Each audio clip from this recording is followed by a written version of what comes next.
3, 2, 1. All right, welcome back to Big B Sports Talk Podcast. Again, this is Brian Hanley. Thank you guys for tuning in. Man, did we make it. We made it. The NFL is back. Football in general is back, but more specifically, the NFL. Man, that was a long offseason. I know it's long every year, but it just seemed like the offseason this year just drug on and on and on. A lot of storylines, a lot of changes in the NFL this year. Let's talk about it.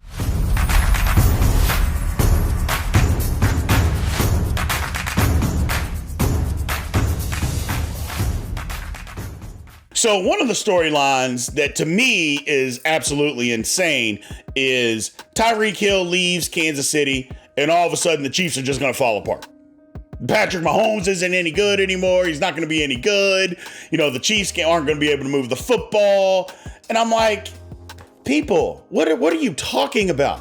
Now, look, I'm not a diehard Chiefs fan. You know, I root for him. My wife, obviously, I mean, you guys know she roots for him. But you know, I'm not a diehard Kansas City fan, but you know, I know good football when I see it.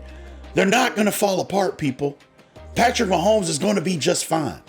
Look, the one thing that people have to realize is that the Chiefs just didn't line up and throw the ball 70 yards down the field and Tyreek Hill go run underneath it. That wasn't their whole offense. How many times did they throw the ball to Tyreek Hill on a 5-yard slant route and he run the distance? Now, I will say that he's a great receiver, and they're going to miss that. But that's, you know, it wasn't just throwing it over everybody's head and he went and caught it. They'll still be able to throw the ball. They didn't lose Travis Kelce. Juju is not near as fast or even as good as a receiver as Tyreek Hill, but he can catch the football over the middle. And if they use him in the way that I think that they're going to this year, kind of as an opposite inside receiver, just opposite of Kelce, I'm telling you, the Chiefs are going to be just fine. They're going to be just fine. Their defense wasn't good to begin with. People say, oh, well, they got worse. I don't know if they got worse. I think they got younger and faster, but I don't think they got worse. You know, they couldn't have gotten worse because they were terrible. So we'll see. We'll see. That's one of the things that it just blows my mind when people say that the Chiefs are just going to fall apart. It's absolutely insane.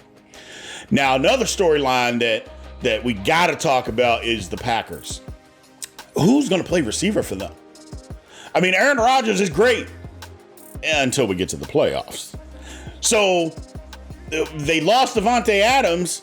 Who is going to step up and be that number one receiver? Because to me, they got a bunch of number threes on their team. You know, they don't even have a bunch of number two receivers. They got a bunch of number threes. Now, if Aaron Rodgers is as good as we all think that he is, he'll be able to, you know, change some of that and throw guys open and make guys better, which I think some of that's going to happen.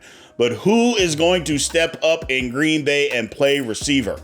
That is a question that that they're going to have to answer. That I know a lot of people have question marks on is who's going to be that guy? Who's going to be that guy? Interesting season in Green Bay. I actually think that the Vikings win that division because Green Bay doesn't have those weapons. Having said that, if Green Bay runs the football more, this may play into their hands of what their coach actually really wants to do anyway. Because I think he wants to run the ball 60 to 65% of the time anyway. So if they can do that and it works, this may play into their hands when it comes playoff time. Who knows? Again, interesting storyline. Another one for my diehard Steelers. We lost Big Ben. Who's going to be the quarterback? We're starting out with Trubisky, which I think is smart. I think having Trubisky be the guy over Baby Hands Pickett is smart for now. But down the road, who knows? And it isn't going to matter who plays quarterback. If our offensive line plays the way that it is, because it's literally the worst offensive line in football, them and Chicago are battling for that right. It's not going to matter. I mean, this is ridiculous I can't believe that we let our offensive line get this bad. And it's bad. Woo!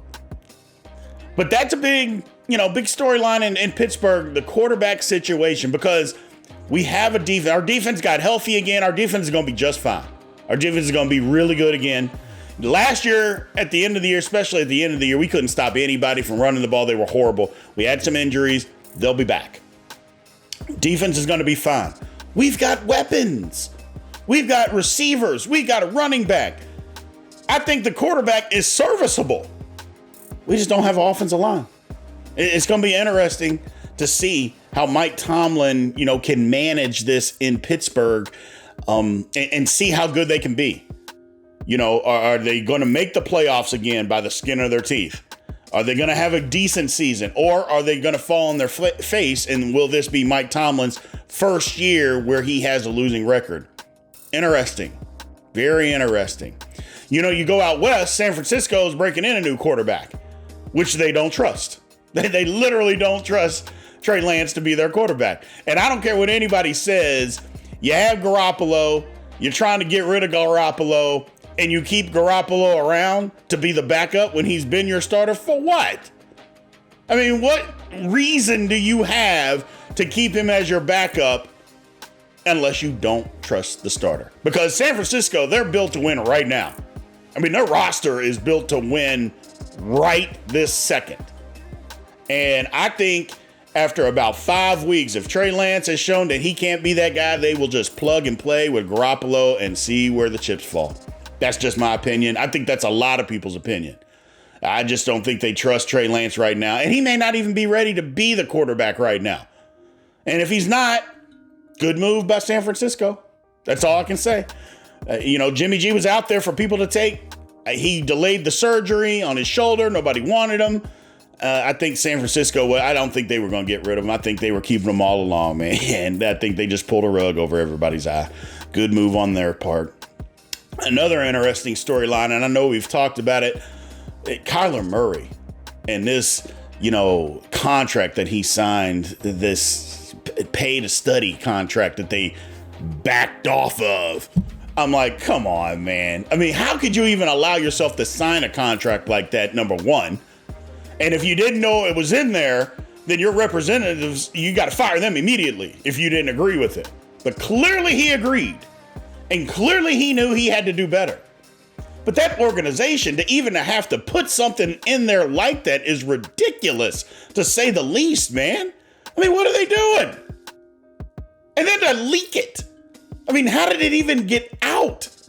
Oh my goodness. It's just, that organization is always one thing after another. They just can't get out of their own way. I mean, I feel a little bad for Murray.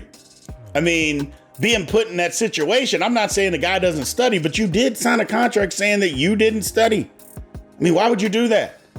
I mean, look at Dallas. Randy Gregory didn't sign a contract for, a clause in his contract that Dallas was trying to give him, saying if he got in trouble again, that they weren't going to pay him, or that he owed him money, on his signing bonus. He didn't sign it.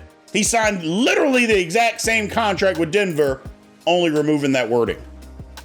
So his agents were doing their job, protecting their client. Kyler Murray's agent, he doesn't study. No big deal. Bad. Just bad representation, man. Just bad. Last thing we'll talk about, the quarterbacks, who's going to take the next step. Everybody talks about Justin Herbert. He still hadn't made the playoffs. Now, part of that, and a lot of that last year, I attained to their analytical nerd coach who just, I'm going to go for it on all these fourth downs. And even in our own territory, I'm going to go for it, because the analytics say that you should. Yeah, the analytics got you right out of the playoffs last year. Just kicked your butt right out. Going for it on fourth down from your own 18-yard line. What are you doing? Punt the ball. Jiminy Christmas. I mean, and the analytics has its place, but it also doesn't have its place. Just play football. Play smart football. So Justin Herbert, we'll see how good he actually is and what he can do. I like him, but you got to make the playoffs to be. He's being talked about too much to be a guy that's never made the playoffs. Being talked about too much for a guy that's never made the playoffs. Do I like him? Yes. But should he be talked about as much? Not until you show me. Got to show me. Are the Raiders going to take the next step with Derek Carr, Devontae Adams? I think they could. I think Derek Carr is another guy that doesn't get talked about enough for being as good as he was with what they had. Now that he's got another weapon, we'll see. The person that's going to take the biggest step forward, I think, is Josh Allen. And he was already really good. He was already really good. He's going to take the next step forward. You know, is he going to win the MVP? I don't know. But I do know this. Josh Allen is really good. He does a lot of things well. I think they got to run the ball with their running backs a little bit more.